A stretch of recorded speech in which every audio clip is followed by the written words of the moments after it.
बुखारा के राजा।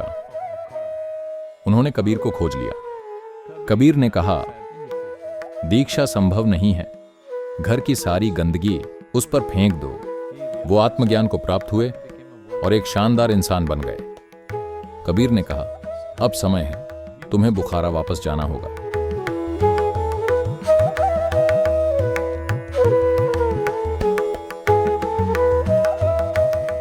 बुखारा के राजा। बुखारा जो टाइग्रिस नदी के आसपास का क्षेत्र था, आज जिसे आप इराक ईरान कहते हैं, उस समय यह राज्य बुखारा कहलाता था। बुखारा के राजा, जिनका नाम इब्राहिम बिन आदम था, एक आध्यात्मिक साधक थे, लेकिन वो बहुत आराम वाले एक महल में रहते थे। लेकिन गुरु को पाने और आध्यात्मिक मार्ग पर चलने की उनकी लालसा बहुत प्रबल थी। एक दिन वो अपने बिस्तर पर लेटने ही वाले थे। उनके बिस्तर की खासियत ये थी कि हमेशा उनके लोग उनके बिस्तर पर 1 फुट ऊंचे ताजे चमेली के फूल रखा करते थे। वो हमेशा फूलों पर सोते थे। तो वो अपने बिस्तर पर लेट ही रहे थे, तभी उन्हें छत पर कुछ शोर सुनाई दिया। वो लेटे हुए सुन रहे थे, फिर उन्हें आवाज सुनाई दी जैसे कोई चल रहा है। तो वो खिड़की के पास गए और चिल्लाए, अरे वहां ऊपर कौन है? वहां क्या कर रहे हो? तो 2 लोगों ने जवाब दिया। उन्होंने कहा, हम ऊंट चलाने वाले हैं, हमने अपने ऊंट खो दिए हैं, हम उन्हें ढूंढ रहे हैं। राजा ने कहा, किस तरह के मूर्ख लोग हो तुम? तुम्हारे ऊंट खो गए हैं और तुम मेरे महल की छत पर ऊंटों को खोज रहे हो? कौन तुम लोग?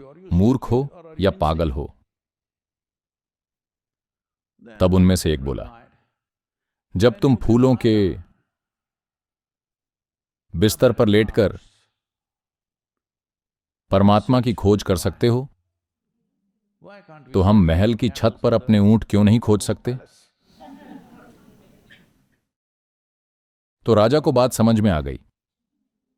उन्होंने अपना राजपाट त्याग दिया और भारत के काशी चले आए। और वहां कुछ खोजबीन के बाद उन्हें पता चला कि भारत में काशी में एक संत हैं जिनका नाम कबीर है। आज कबीर एक बहुत ही प्रसिद्ध संत हैं। उनकी कविताएं आज भी भारत में हर जगह गाई जाती हैं। तो उन्होंने कबीर को ढूंढ निकाला। कबीर ने कहा, देखो तुम एक राजा हो, मैं एक गरीब जुलाहा हूं। कबीर हमेशा एक बुनकर रहे अपने पूरे जीवन में। हालांकि वो एक आध्यात्मिक गुरु थे, लेकिन वो अपनी आजीविका के लिए बुनाई करते रहे। कपड़ा बुनना, कताई करना और बुनना। वो बोले, देखो मैं एक गरीब बुनकर हूं, तुम एक राजा हो। अगर तुम सीखने के लिए मेरे घर में आओगे तो ये काम नहीं करेगा, ये मेल नहीं खाएगा। एक राजा मेरे घर में बैठा है और मैं उसे सिखाने की कोशिश कर रहा हूं, ये काम नहीं करने वाला, कहीं और जाओ। बुखारा के राजा ने विनती की। उसने कहा, मैं आपके पास एक राजा के रूप में नहीं आया हूं, मैं आपके पास भिखारी के रूप में आया हूं, कृपया मुझे स्वीकार करें। कबीर इच्छुक नहीं थे, लेकिन उनकी पत्नी लोई ने कहा, वो ईमानदार दिखता है, एक सच्चा साधक दिखता है, उसे स्वीकार कर लीजिए। कबीर बोले, ठीक है। तो राजा घर में आ गया। उसने बर्तन धोए, उसने फर्श साफ किया, ये वो सब कुछ किया, सभी तरह के काम किए। रोज के घर के छोटे मोटे काम पूरी ईमानदारी से, बिना किसी शिकायत के वो काम करते रहे। और 6 साल बीत गए।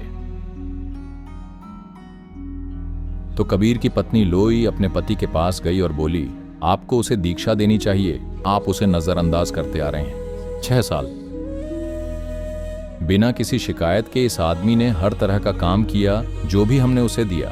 और कई दिन तो जब घर में खाने की कमी होती थी तो उसे खाना नहीं मिलता था, लेकिन उसने कभी शिकायत नहीं की। आपको उसे दीक्षा देनी ही चाहिए। कबीर ने कहा, देखो अभी भी उसका मन साफ नहीं हुआ है, दीक्षा संभव नहीं है। लेकिन उनकी पत्नी ने कहा, देखिए उसकी विनम्रता ऐसी है, राजा होते हुए भी उनकी पत्नी के मन में अभी भी वो राजा है, लेकिन कबीर के मन में कोई राजा और भिखारी नहीं है, सब एक जैसे हैं। तो वो जोर दे रही थीं।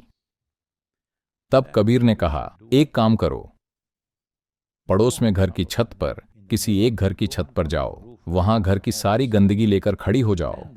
जब वो उधर से गुजरे तो उस पर वो पूरी गंदगी फेंक देना।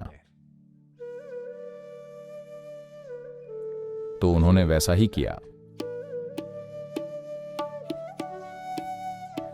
बुखारा के राजा इब्राहिम ने ऊपर देखा और कहा, अगर ये बुखारा होता तो मैं तुम्हारा क्या हश्र करता।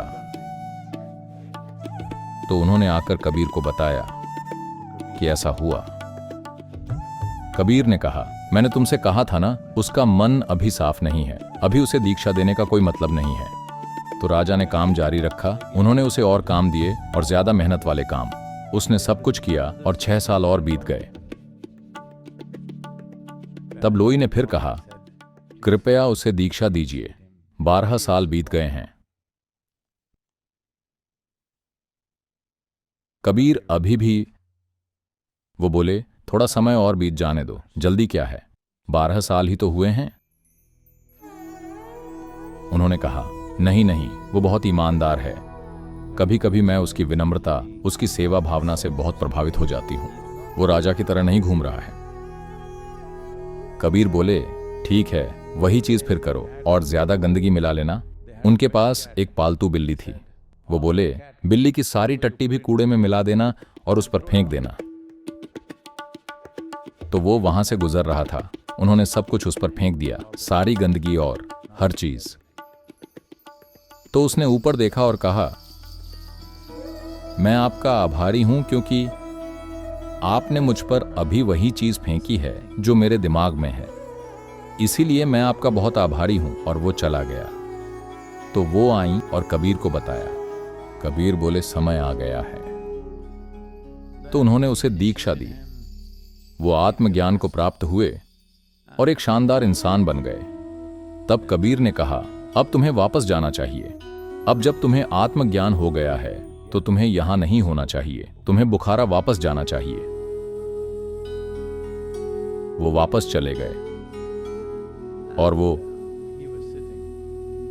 टाइग्रिस नदी के किनारे सुई धागा लेकर बैठे थे, अपने लिए कुछ सिल रहे थे। तभी एक आदमी घोड़े पर सवार होकर, जो शिकार पर निकला था, वहां से गुजरा और उसने इस आदमी को देखा। फिर वो वापस आया, पीछे घूमा, वापस आया और बोला, क्या आप हमारे राजा हो? उन्होंने सिर हिलाया, हां। उसने कहा, अरे मेरे स्वामी, आपके छोटे बच्चे जिन्हें आप छोड़कर चले गए, मैंने उनका बहुत अच्छे से लालन पालन किया है। वो अब शानदार युवा हो गए हैं, राज्य अच्छा चल रहा है। आपको वापस आकर शासन करना चाहिए। तब इब्राहिम, जो इस सुई से सिलाई कर रहे थे, उन्होंने सुई को धागे से निकाला और सुई को नदी में फेंक दिया और बोले, जाओ और मेरे लिए वो सुई लेकर आओ। उसने कहा, मैं वो सुई कैसे ला सकता हूं? नदी गहरी है और धारा तेज है। सुई? मैं नदी से सुई कैसे ला सकता हूं? बस आधा घंटा रुकिए, मैं शहर से 100 सुइयां और ले आऊंगा। इब्राहिम ने कहा, नहीं, मुझे वही सुई चाहिए। तो उसने कहा, वो संभव नहीं है। उन्होंने कहा, मैं ईश्वर की गोद में हूं, मैं तुम्हारे राज्य में क्यों आऊंगा? जब मैं ईश्वर के राज्य में हूं तो मैं तुम्हारे राज्य में क्यों आऊंगा और किस पर शासन करूंगा? तुम उसे अपने पास रखो। मैं आपसे ये इसलिए कह रहा हूं क्योंकि सारे मूल्य विकृत हो चुके हैं। जीवन की वास्तविकता मानव मन में विकृत हो गई है कि क्या चीज क्या है। इस पल अगर धरती थोड़ी सी हिलती है, हेलो, हाँ, देखिए, ऐसा मत सोचिए कि धरती घूम रही है और बढ़ रही है बिना किसी घर्षण के। घर्षण मौजूद है। बात बस इतनी है कि वायुमंडल का ये बुलबुला आपको कुछ भी महसूस नहीं होने दे रहा। लगता है जैसे सब सहजता से चल रहा है, लेकिन असल में बहुत ज्यादा घर्षण है। कोर में बहुत सी चीजें हो रही हैं, बहुत सी चीजें वहां ऊपर हो रही हैं। इस वायुमंडल में आने वाली कोई भी चीज इसके प्रतिरोध के कारण जल जाती है। हेलो। तो इस सारी सुरक्षा में, सृष्टि की गोद में, हम भूल गए हैं कि हम सृष्टि की गोद में हैं। ये इंसान की सबसे बड़ी मूर्खता है कि आप भूल गए हैं कि आप सृष्टि और सृष्टिकर्ता की गोद में फल फूल रहे हैं। तो गुरु की गोद में होने या सृष्टि की गोद में होने का मतलब है बस इसे होने देना। वैसे भी आपका जीवन आपके साथ रहेगा, केवल आपके बेवकूफी भरे विचार। क्योंकि इतनी सारी गंदगी है, इससे बढ़िया खाद बनेगी। इसीलिए हम आपको यहां बगीचों के लिए लाए हैं।